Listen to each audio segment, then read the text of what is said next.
C'est leur 23e jour de grève aujourd'hui, il y a beaucoup de soutien, c'est très bien.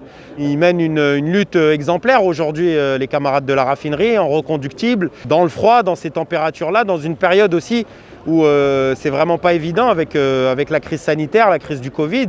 Et puis cette crise du Covid, elle est combinée avec cette crise économique et les camarades de Total, ils en payent le prix. Ils en payent le prix parce que Total qui fait des milliards et des milliards de profits chaque année et qui les redistribue aux actionnaires, Total aujourd'hui, il profite de cette situation de crise sanitaire et de crise économique pour supprimer 700 emplois ici, entre 200 emplois directs pour les camarades de Total et 500 emplois pour les camarades sous-traitants. Donc ils mènent cette lutte exemplaire pour l'emploi parce qu'il y en a marre en réalité de la régression sociale, il y en a marre de la précarité, il y en a marre du chômage, il y en a marre de perdre nos emplois et cette région-là, elle est aussi sinistrée en fait.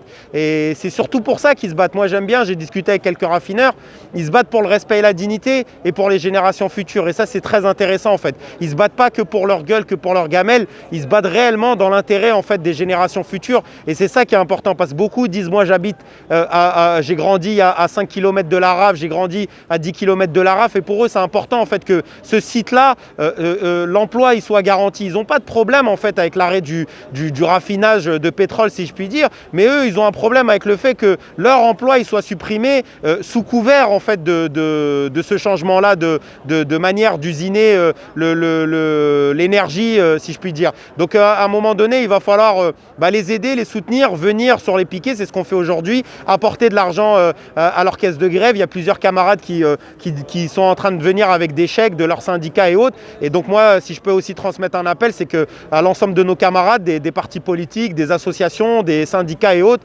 à leur transmettre des chèques, à leur transmettre des dons, parce qu'on sait qu'il y a une coordonnée qui est centrale pour le patron. C'est le rapport de force et c'est surtout jusqu'à quand le rapport de force il peut être tenu. Et ils savent très bien qu'à un moment donné, nous, les prolétaires, on est rattrapés par la fiche de paye à zéro, on est rattrapés par le fait de pouvoir payer notre loyer, remplir notre frigo, alors qu'eux, ils ont les milliards derrière. Ils ont les milliards, ils ont le soutien du gouvernement, le soutien de la police, le soutien des médias. Et nous, on n'a que notre force de travail en fait pour pouvoir vivre. Et on n'a que la solidarité et la fraternité entre les camarades ouvriers pour pouvoir tenir. Donc c'est primordial et c'est central aujourd'hui que nous, on soit là en tant que cheminots, en tant qu'agents RATP et autres, de leur dire les gars, vous vous battez pas que pour vos enfants, vous vous battez pas que pour l'emploi, vous vous battez pour l'ensemble de notre classe. Et nous, on est fiers de vous, on est fiers du combat que vous menez et on vient leur apporter de la solidarité, qu'on soit cheminots, gaziers, agents de la RATP ou des postes ou autres. On est là pour les soutenir et les encourager et que si on peut leur donner du baume au cœur, si on peut leur donner cette chaleur qui est plus chaude et plus importante que la chaleur des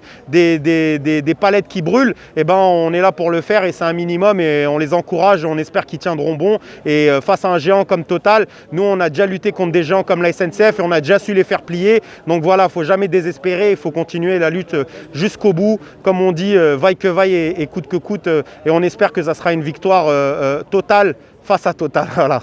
Surtout qu'ils font face à deux choses. Ils font face d'une part au blackout médiatique où il n'y a aucune chaîne de télé qui est là aujourd'hui et à la fois au greenwashing de Total qui veut faire croire que c'est l'écologie et tout. C'est des choses que vous connaissez aussi en tant que cheminot.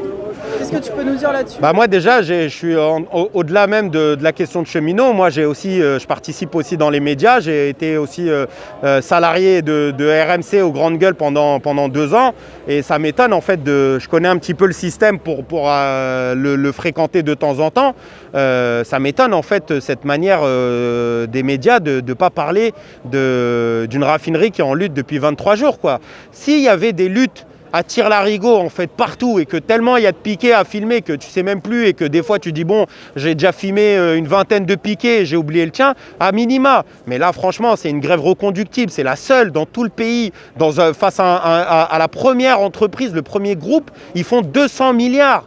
Les gens peut-être se rendent pas compte mais Total c'est 2/3 du budget de l'État. C'est une entreprise qui est quasiment, elle a le budget d'un État comme la sixième puissance mondiale. Donc c'est pas n'importe qui Total, c'est pas l'épicier du coin, c'est pas une grève chez l'épicier du coin, c'est des raffineurs et c'est des raffineurs avec une tradition de lutte.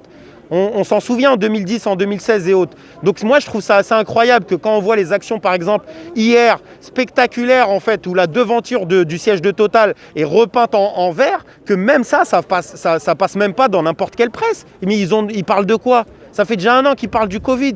On n'est pas en train d'apprendre quelque chose de nouveau. Qu'est-ce que ça coûte en fait d'avoir ne serait-ce que 2 minutes dans un JT de 13h ou de 20h? Qu'est-ce que ça coûte à des chaînes en boucle 24/24, 7 jours sur 7, BFM TV, LCI, CNews, France Info, etc. Ça leur coûte quoi dans 24 heures de passer ne serait-ce que même une minute, une image, une interview? C'est bien qu'il y a un problème profond, c'est bien qu'il y a un rôle nauséabond que sont en train de jouer les médias bourgeois aujourd'hui, en fait au service du patronat, parce qu'ils ne veulent pas que ça crame, ils ne veulent pas que ça pète, parce qu'ils ont vu lorsque les gilets jaunes, ça a émergé, ils ont vu qu'au début, quand ils ont commencé à leur donner la parole, eh ben, les gilets jaunes, au final, ils ont accentué encore les choses. Et aujourd'hui, ils ne veulent pas que ça, ils ne veulent pas participer à la déstabilisation du pouvoir. Moi, j'ai participé pendant 2 ans aux Grandes Gueules, et moi, ils m'ont viré des Grandes Gueules après, justement, le passage, le début du confinement. Parce qu'à un moment donné, ils nettoient la communication dans les médias. Ils nettoient la communication dans les médias. C'est ultra contrôlé. C'est-à-dire que des gens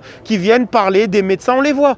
On les voit, il n'y a qu'à allumer la télé et regarder. Des spécialistes, des experts, des éditorialistes, mais vous n'avez pas de prolo, vous n'avez plus personne des piquets de grève, vous n'avez plus aucun syndicaliste qui vient qui parle à la télé, vous n'avez plus aucun militant de gauche ou d'extrême gauche qui vient parler à la télé. C'est plus que rare. En fait, avant encore, ils nous toléraient. Aujourd'hui, dans cette période de crise profonde, ils ne tolèrent plus en fait qu'il y ait la moindre déstabilisation dans les médias. Et on voit les seules fois où il y a eu une critique du Covid, une critique de la gestion du gouvernement, on voit à quel point les vidéos, elles deviennent virales et elles buzzent. Mais pourquoi ça ne repasse pas à la télé? Pourquoi ces gens-là, ils ne sont pas réinvités? Donc voilà, il y a un blackout total et il va falloir radicaliser cette grève. Il va falloir, si les télés ne viennent pas sur le piquet, il va falloir ramener le piquet devant les télés. Et il est nécessaire en fait de commencer à agir et de taper du poing sur la table. C'est comme ça que ça va se passer. Et voilà, parce que les médias, à un moment donné, ils sont obligés de briser la glace lorsque l'impact des actions, elles ont un impact aussi sur beaucoup de monde dans la population, que ce soit lorsqu'il y a des opérations coup de poing dans les péages, dans les autoroutes, et on pense notamment à toutes les opérations qu'il y a eu parfois de blocage des périphériques et autres. Si demain les raffineurs ils se retrouvent sur une autoroute à bloquer, je vous assure que l'omerta médiatique elle va s'arrêter et les gens ils vont commencer à se pencher sur ces grévistes qui sont en grève depuis 4 semaines et dont personne ne parle depuis le début. Donc voilà, on attend, on patiente et solidarité avec tous nos camarades en lutte, quoi.